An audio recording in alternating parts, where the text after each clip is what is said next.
అలానే మిస్సేసరావు 27వ తారీఖున ఎమ్మెల్సీ ఎన్నికల పోలింగ్ జరుగుతుంది.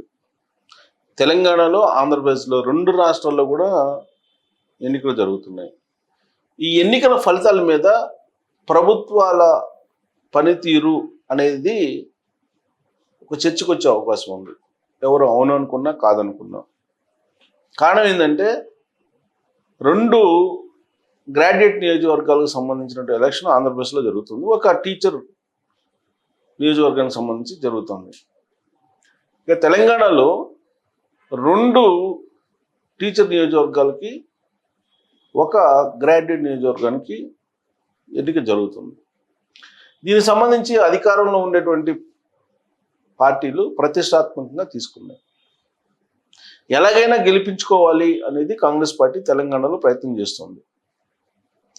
మెజారిటీ భారీగా ఉండాలనేది ఆంధ్రప్రదేశ్లో ఉన్నటువంటి కూటమి ప్రభుత్వం ప్లాన్ చేస్తుంది, వ్యూహాలు రచిస్తుంది.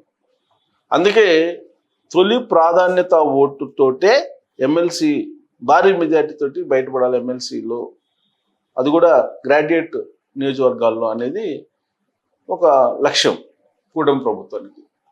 అయితే ఇక్కడ ఎగ్జాక్ట్గా వైఎస్ఆర్ కాంగ్రెస్ పార్టీ చాలా వ్యూహాత్మకంగా వ్యవహరించింది గత కొన్ని నెలల నుంచి అని చెప్పి తెలుస్తోంది.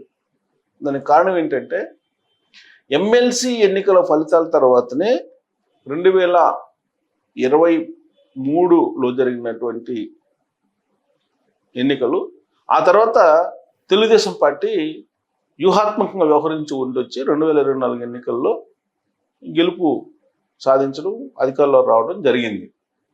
కడప లాంటి చోట కూడా గ్రాడ్యుయేట్ ఎన్నికల్లో తెలుగుదేశం పార్టీకి అప్పుడు మెజారిటీ వచ్చింది. అప్పటి నుంచి తెలుగుదేశం పార్టీ బలపడింది అనేటువంటి సంకేతం ప్రజల్లోకి, ప్రజా కోర్టులోకి బలంగా వెళ్ళింది. అందుకే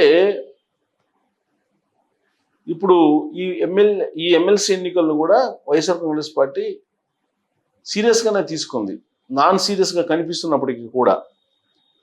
ఈవెన్ 2019 ఎన్నికలకు ముందు కూడా జరిగినటువంటి గ్రాడ్యుయేట్ నియోజకవర్గాల ఎన్నికల్లో కూడా వైఎస్ఆర్ కాంగ్రెస్ పార్టీ చాలా వ్యూహాత్మకంగా వ్యవహరించి 2019 ఎన్నికల్లో అధికారంలో రాగలిగింది.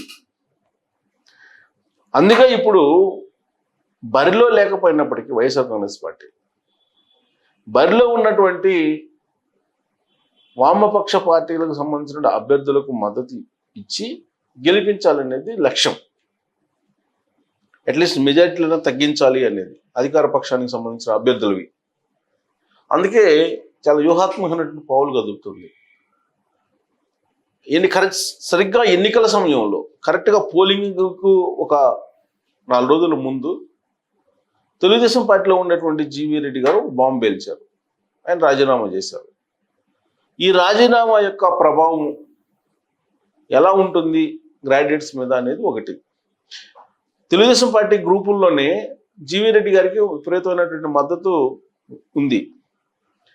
అది ఏ స్థాయి మద్దతు అంటే అసలు ఆయన కొత్త పార్టీ పెడితే మేమందరం ఆయనతోటే ఫాలో అవుతాము, ఆయనతోటే జర్నీ చేస్తాము, కొత్త పార్టీ అటు చంద్రబాబు నాయుడు లేదు, ఇటు జగన్మోహన్ రెడ్డి గారు లేదు, ఇద్దరిని పక్క పంపించేసేయాలి, జీవీ రెడ్డి గారిని కొత్త పార్టీ పెట్టి గెలిపించాలి, దానికి తామంతా మద్దతుగా ఉంటామనే యాంగిల్లో పోస్టులు పెడుతున్నారు. అంటే ఆ స్థాయి ఫాలోయింగ్ జీవీ రెడ్డి గారికి తెలుగుదేశం పార్టీ గ్రూపుల నుంచే వచ్చింది. అయితే దీని మీద రకరకాల వర్షాలు వినిపిస్తున్నాయి. ఆ గ్రూపుల్లో వైఎస్ఆర్ కాంగ్రెస్ పార్టీ కోవర్టులు జొరబడ్డారని, వైఎస్ఆర్ కాంగ్రెస్ పార్టీకి సంబంధించిన వాయిస్ ఆ గ్రూపుల్లో వస్తుందని, తెలుగుదేశం పార్టీకి సంబంధించిన ఎల్లో సైన్యం యొక్క ప్రమేయం లేదని, ఇలాంటివన్నీ వస్తున్నాయి. బట్ జీవీ రెడ్డి గారు చేసినటువంటి ఎపిసోడ్ ఏదైతే ఉందో రాజీనామాది, అది ఒక చర్చనీయాంశంగా మారింది. 2 అంశాలు ఎమ్మెల్సీ ఎన్నికలకు సంబంధించినటువంటి కోణంలో నుంచి చూడొచ్చు. ఒకటి group 2 main exam, 2 GV Reddy రాజీనామా, దాని యొక్క పర్యవసానాలు. ఈ రెండింటిని తీసుకుంటే ఎంతో కొంత ఎమ్మెల్సీ ఎన్నికల మీద ప్రభావం ఉంటుంది అనేటువంటి ఒక అభిప్రాయం అధికార పక్షంలో ఏర్పడింది. అందుకే అత్యవసర సమావేశాలు పెట్టుకొని లోకేష్ గారు ఎమ్మెల్సీ బరిలో ఉన్నటువంటి అభ్యర్థులు రాజశేఖర్ అలాగే ఆలపాటి రాజా వీళ్ళిద్దరినీ భారీ మెజార్టీతో కల్పించాలి, ఫస్ట్ ప్రయారిటీ ఓటుతోటి గెలిపించాలి అనేటువంటి ఒక దిశానిర్దేశం కూడా చేయడం జరిగింది. కానీ వాస్తవంగా ఎమ్మెల్సీ ఎన్నికల్లో ఆశించినటువంటి మెజారిటీ వస్తుందా అనేటువంటి ఒక సందేహం ఏర్పడుతుంది. దానికి కారణం ఏంటంటే ఆలపాటి రాజాకి సంబంధించి సపోర్ట్ చేయడానికి కొంతమంది తెలుగుదేశం పార్టీలో ఉన్నటువంటి లీడర్లే సైలెంట్గా ఉన్నారు అనేది ఒకటి. రెండేంటంటే ఆలపాటి రాజా గారు 6 సార్లు ఎమ్మెల్యేగా పోటీ చేసి 3 సార్లు గెలిచారు. మాజీ మంత్రి, సీనియారిటీ ఉంది. మరి ఆయనకు ఉన్నటువంటి గ్రాఫ్ ఏదైతే ఉందో అది పనికొస్తుంది, డెఫినెట్గా గెలుస్తారు. బట్ మెజారిటీ విషయంలోనే ఆలోచిస్తున్నారు. 2, గోదావరి జిల్లాల్లో కూటమి అభ్యర్థిగా రాజశేఖర్ ఉన్నారు. మరి ఈయన భారీ మెజారిటీ సాధిస్తారని అంటే జనసేనకు సంబంధించినటువంటి సైనికులు కొంతమంది, సైన్యం ఆయనకి వెన్నుపోటు పొడిసేటువంటి అవకాశం ఉందనేది వినిపిస్తుంది. ఇది ఒకటి. 2, గ్రూప్ టూ ఎగ్జామ్కి సంబంధించి రోస్టర్ విధానంలో తప్పు జరిగింది. ఎగ్జామ్ను ఆపమంటే కూడా ఆపలేనటువంటి పరిస్థితిలో ఇప్పుడున్నటువంటి ప్రభుత్వం ఉంది అనేటువంటిది పబ్లిక్లోకి, ప్రత్యేకించి యూత్లోకి వెళ్ళిపోయింది. అదేమైనా ప్రభావం చూపే అవకాశం ఉందా అనేది ఒకటి.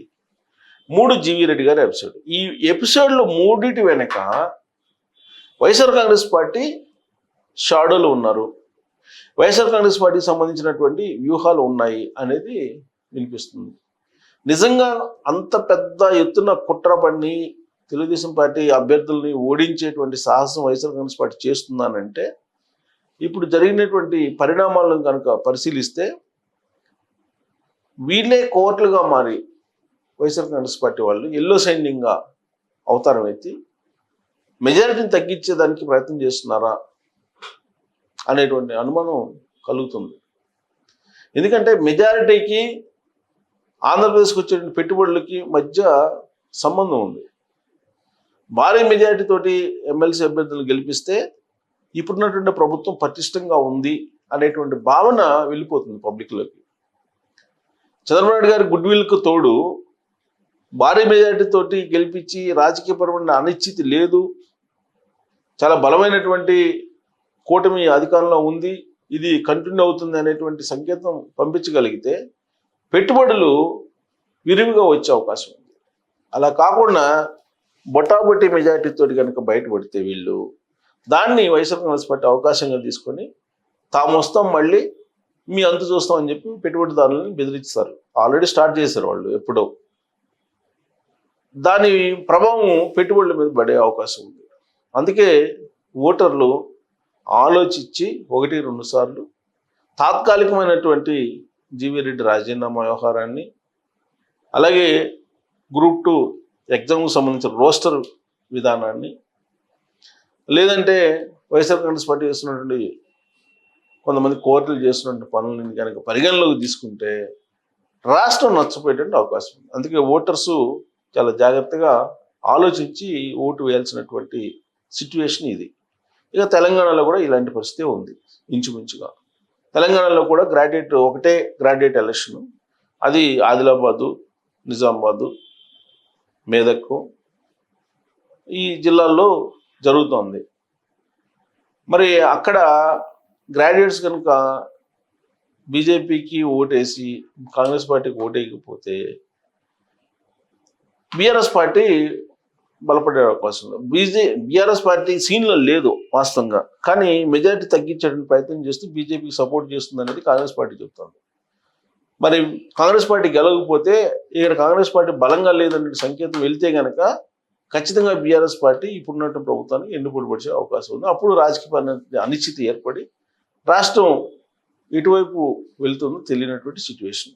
కాబట్టి ఈ ఎలక్షన్ వల్ల ప్రభుత్వాలకు ఏమీ ఎఫెక్ట్ లేదు అని అనుకున్నప్పటికీ కూడా ఖచ్చితంగా దీని వెనుక సున్నితమైనటువంటి రాజకీయ కోణం ఉంది. కాబట్టి ఓటర్స్ ఆలోచించి ఓటు వేయాలి. లేదంటే తెర వెనుక చాలా దుష్పరిణామాలు రాబోయేటువంటి రోజుల్లో రాష్ట్రాలు ఎదుర్కోవాల్సి వస్తుంది అనేది ఒక అభిప్రాయం. మరి మీ అభిప్రాయం ఏంటి? Thank you very much.